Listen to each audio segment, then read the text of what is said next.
Baku speaking. Hello dear listeners. You are tuned into Azerbaijan International Radio. We are starting our English broadcast from the capital Baku. We welcome you to our analytic program. I'm your host Elçin Mirzaev.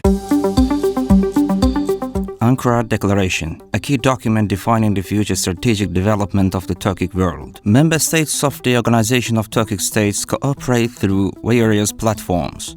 One such format is the trilateral meetings of the foreign economic, trade and transport ministers of Azerbaijan, Turkey and Uzbekistan.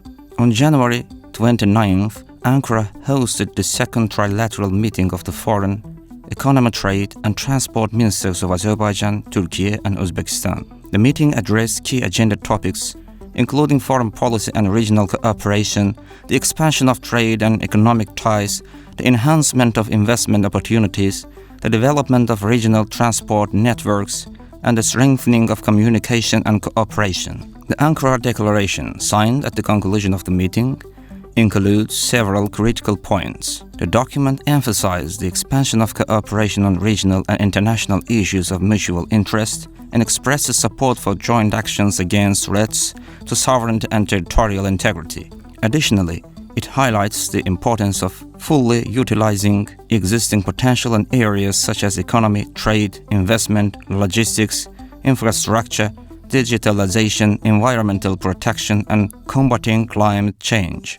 Notably, the declaration underscores the significance of enhancing cooperation within the Organization of Turkic States and improving the efficiency and competitiveness of the Middle Corridor. The Middle Corridor project receives special attention in the document. As one of the fastest and safest trade routes between China and Europe, the corridor facilitates deeper integration of Central Asia and the Caucasus into the international trade system. Efforts to enhance Azerbaijan, Turkey and Uzbekistan's transit potential will further increase the region's geo-economic significance.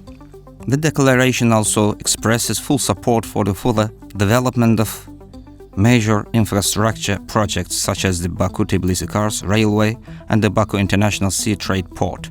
These initiatives will not only increase cargo transportation volumes between Turkey, Azerbaijan and Uzbekistan, but also create new investment opportunities in logistics and transit sectors. Furthermore, the declaration affirms political and economic support for Azerbaijan's reconstruction and development efforts in its liberated territories. Special attention is given to the reconstruction of the Karabakh and East Zangezur economic regions and ensuring the safe return of displaced persons. This support is not only crucial for Azerbaijan's domestic development but also plays a key role in establishing lasting peace and stability in the region. Through trilateral cooperation, investment and infrastructure projects in Karabakh and East Zangezur, the region's socio-economic development will accelerate, strengthening its integration into the international trade network.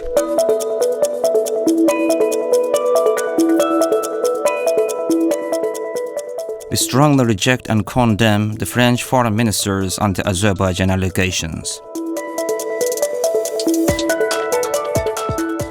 We regret that on January 29th, during discussions in the Senate, France's Minister for Europe and Foreign Affairs, Jean-Noël Barrot, once again attempted to spread allegations about Azerbaijan's so-called interference in France's overseas territories. We reiterate that the French foreign minister's accusations against Azerbaijan regarding interference in overseas territories are merely an attempt to cover up France's inaction in addressing the demands of the indigenous people of New Caledonia. These remarks were included in a statement by the spokesperson of the Ministry of Foreign Affairs, Ayhan Hajizadeh, in response to the allegations made in the French Senate. The spokesperson emphasized that France has consistently interfered in regional matters and has sought to undermine Azerbaijan's efforts to restore peace and stability. The Baku Initiative Group, as an NGO, aims to raise public awareness of France's colonial policies and the issues in its overseas territories. Attempts to discredit such groups undermine the process of decolonization. Instead of ending the policy of repression against the indigenous population of New Caledonia, where at least 14 people were killed and many others injured As a result of the use of force just last year, France's attempts to blackmail Azerbaijan only highlight the ineffectiveness of its foreign policy strategy. Moreover, France's misuse of its role and resources in various international organizations to pressure international NGO advocates who oppose neo-colonial policies is meaningless and will yield no results. We strongly reject and condemn the French foreign minister's anti-Azerbaijan allegations, Hajizadeh emphasized.